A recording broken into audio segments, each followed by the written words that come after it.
Marcelo Wana, il faut acquitter Congo. C'est un voleur, criminel. Assassin! Nous voulons voir la vérité. Voilà pourquoi nous sommes venus en ce lieu, pour pouvoir que toute la vérité soit mise. Il y a un assassin en liberté au Congo, un certain Marcelo Tounassi. Le Messie a commandité la mort de sa femme Blanche Tounassi. La nouvelle a frappé comme un coup de tonnerre. Partout, les rues se remplissent de cris, de pancartes, de colère. Des foules immenses réclament justice pour Maman Blanche, l'épouse du pasteur Marcelo Tounassi. Ce qui n'était au départ qu'un deuil douloureux s'est transformé en une tempête nationale. Les accusations se sont multipliées, les rumeurs sont devenues certitudes. Il y a un assassin en liberté au Congo, un certain Marcelo Tounassi.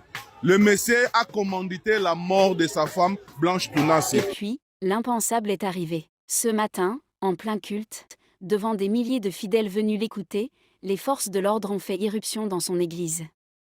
L'instant est filmé, partagé, commenté. Le pasteur Marcelo Tounassi est arrêté sous les yeux de ses disciples, accusé d'avoir joué un rôle dans la mort de sa propre épouse.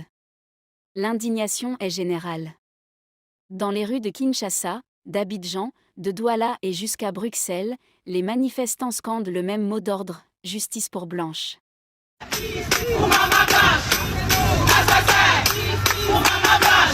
Ici à Paris, des militants sont descendus pour réclamer justice. Ils veulent la chute du pasteur Marcelo.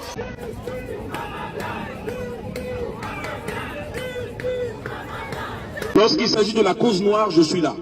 Lorsqu'on tue des gens à Goma, je suis là. Donc ça c'est déjà pour faire taire la polémique pour ceux qui ont le plaisir de venir raconter rapidement. Le pays sérieux devait diligenter une enquête en fait. Voilà. Juste pour, en fait, pour écouter Marcelo, pour mettre la lumière sur ce qui s'est passé en fait, et pour apaiser l'opinion. Je suis d'origine centrafricaine, mais je suis une femme, je suis une mère. Donc pour sa mémoire, elle mérite la justice. Justice pour Maman Blanche. Les témoignages affluent, les débats s'enflamment. La figure spirituelle, autrefois adulée, est désormais au cœur d'un scandale qui secoue tout le monde chrétien. Quelques jours plus tard, le verdict tombe. Le Saint-Esprit m'amène à vomir des choses. Le pasteur Marcelo Tounassi, je ne le reconnais pas comme serviteur de Dieu. Parce que si je le reconnaissais comme un serviteur de Dieu, il ne ferait pas cette vidéo. Marcelo Tounassi est reconnu coupable. La sentence est lourde, implacable, 20 ans de prison ferme et une amende de 10 000 $ américains.